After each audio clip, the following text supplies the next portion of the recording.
nhắm nè nhà máy sẽ cọ sẵn nè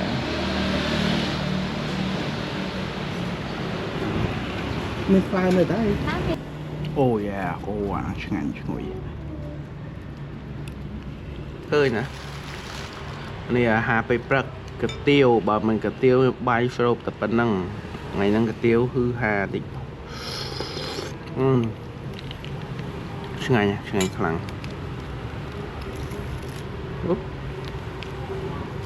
กระเตียวโก๊กสั่งแฉมhay một hạt anh ấy khủng bốc rồi wow khủng bốc wowช่างไงwowช่างไงem đã con sấy không cả chuối thiệt wow awesome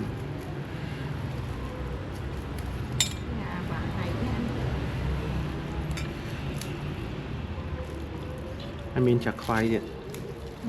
nữa luộc này cái điều nó sẽ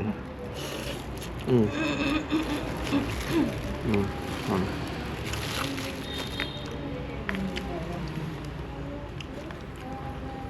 nó miệng phạt đấy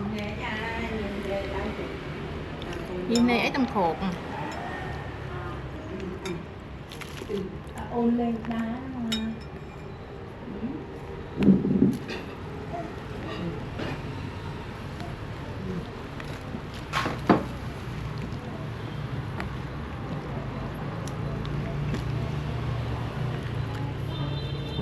cà tiêu shop vui chứ cà tiêu xì cà bảy mà xì nó cà bảy lừa nè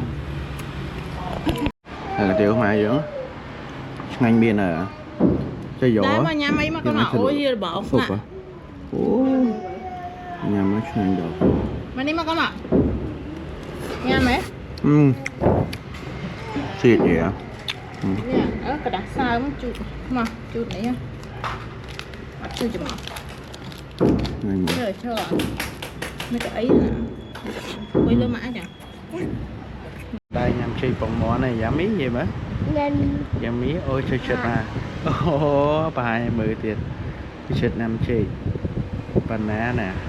bàn chơi dùng món tiết ổn mới nhắm ai mơ mở ai camera mơ thì mới nhắm á mới nhắm á ý bên cài mấy chưa úp good job kìa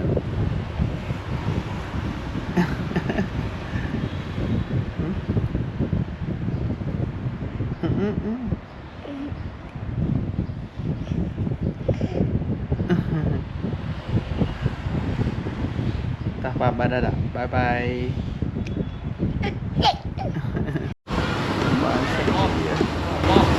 sát mây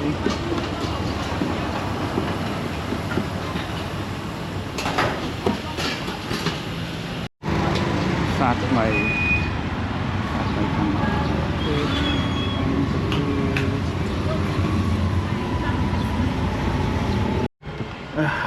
mà khoai tập video chốc nó hay vậy gì nó thò được ra bài mòn này bài sợi tỉa này bài sợi tỉa nằm tăng một sàn anh đi cà phê đô men tập bài pi đi rồi nó rồi mà cái bay gì đấy mà cái gì là được cũng ngoài suy ngắn nhật đôn nữa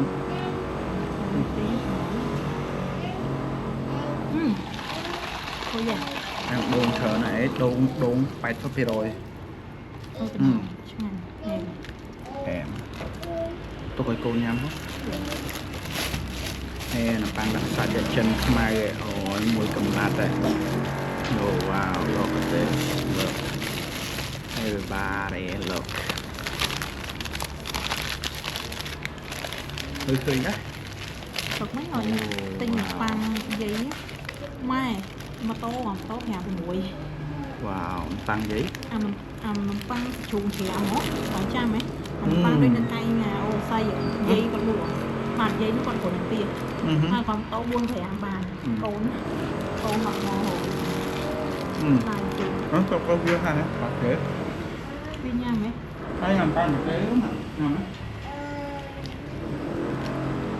này nhắm mắt kìa nhắm bán mà đi nhắm này, pate nó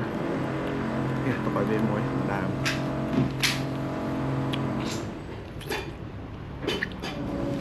này em tràn nó này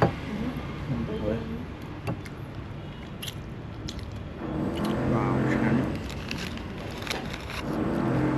đã cứ em nhập cho mình nó ly cứ đi chân mình chủ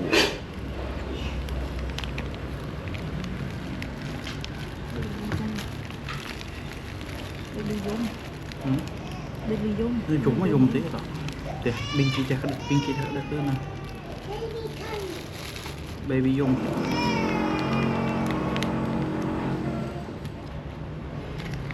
tinh bà này cô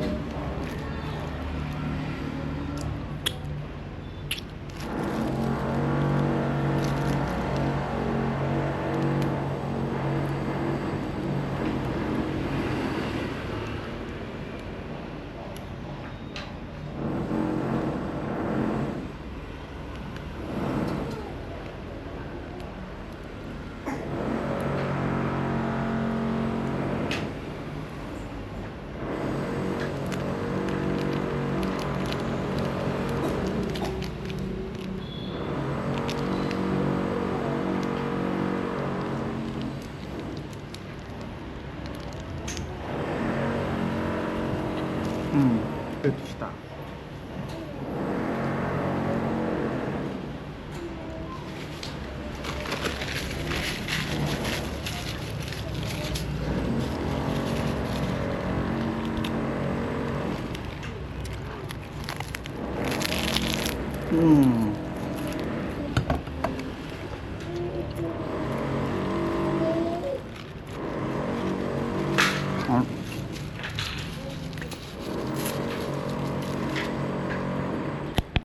Bưng cọ mở hàng cà phê brown trong tuần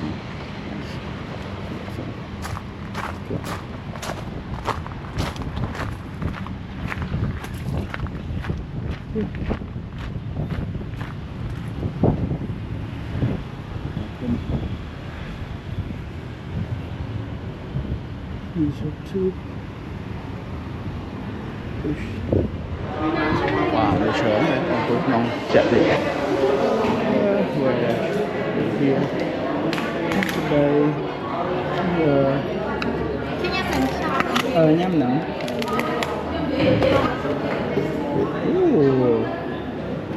medium nhưng không mà ai Phnom Penh coffee muốn đưa cao cả đảo cái gì for ball này oh no bahan antrinya Pak Cafe nong dikit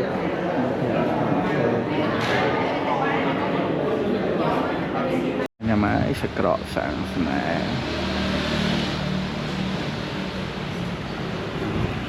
mình fly người ta đi ta ở fly mà làm cô ok ini ya tu stop the phone đi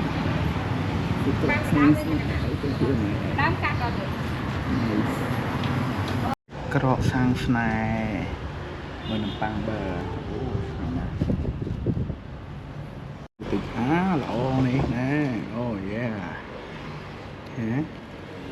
thì hỏi nhằm xem nó chúa mình tầm tệ đấy đâu như nhằm một chùa để đặt chùa máu ổ cọp rì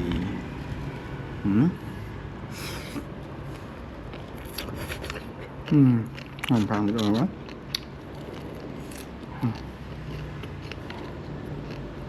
xem sao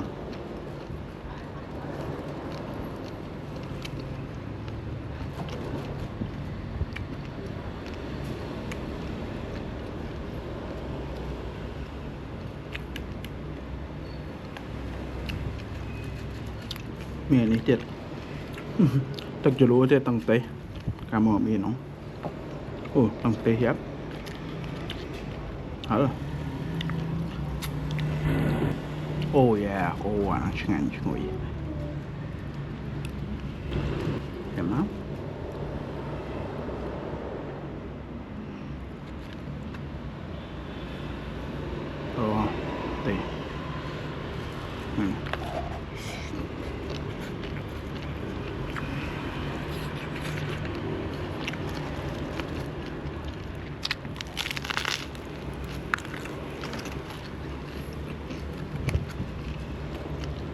này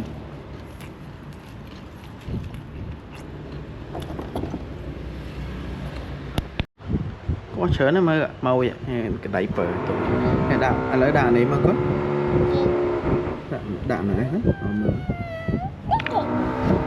thơn nó thơn thử thơn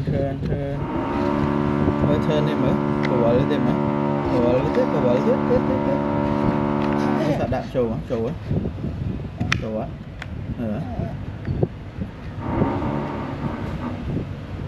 ô ở đây no kho hay rồi mới đã lại xe mà xe nó thử con nào thử no cái nào lại xe mới lại nè đâu lại đang kho hay à thử qua phía con no hồ mơ mà đã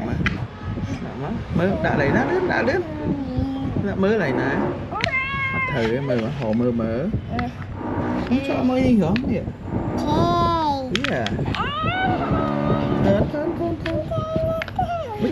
mấy chó bỏ lên tiếp chó rồi bỏ lên tiếp here mơ here wow high five rồi đi vô nó sảy nè nó sạch đạm á no thử không oh wow oh good job hey high five yo nào tiếp sạ ấy nắng mới 30 mà sạ ấy kìa nè sạ ấy đã mà sạ ấy no not that one no not that one too big no chân phải rất còn that one is silly cứ tạm mời chồng á tạm rồi á no not that one that chồng á no no not that one no not that one no chết thử ta no mua cái thừa anh ấy suy kì ô bạc cài nè xà yeah oh no not that one no not that one no người tìm mà có no yeah maybe turn bên mở turn biết thử với trâu oh good job high five nắng sải mà sải cái oh vậy đã trâu plop cũng cái mưa trâu plop bạc cài ná sả đã trâu điện nó ngồi bạc cài nè đó sạ ai mưa mà áo gì mà nó đã tốt hết quá đến món đàn nè ô bạc cài mới lại chụp plop turn bia vỡ dép nó sẽ thử good job baby yeah nó nóng lắm mưa mà lại nè sạ đặt luôn này mới lại nè thử bia got this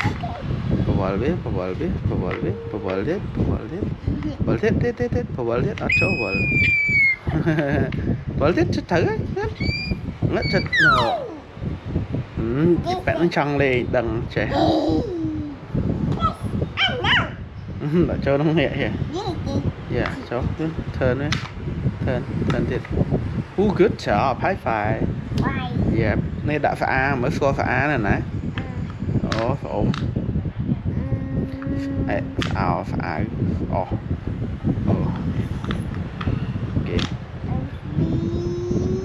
good job nè phải mà mới phải nè nè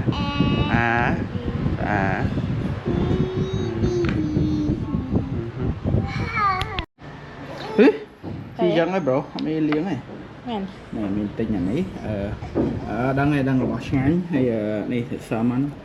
salmon combo mình salmon hay ấy cái nisin này hay mình thứ nà dẹp ôi con tàu đây tàu trương đấy nặc nó oh my god ba đang papo rồi oh my god đặt nè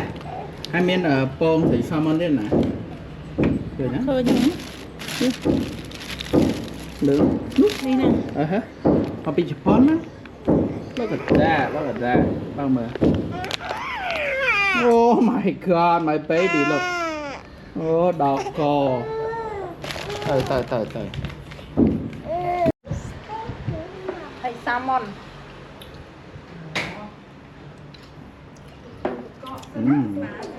tục tu tục có gì à nét tục tu tục cọ ý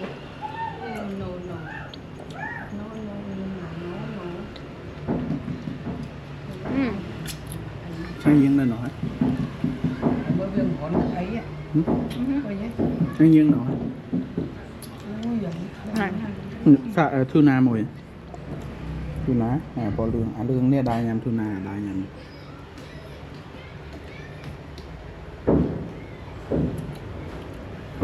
đó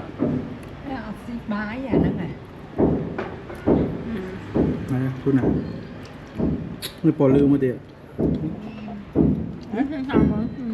bò lương ấy ná ni xin này mà đúng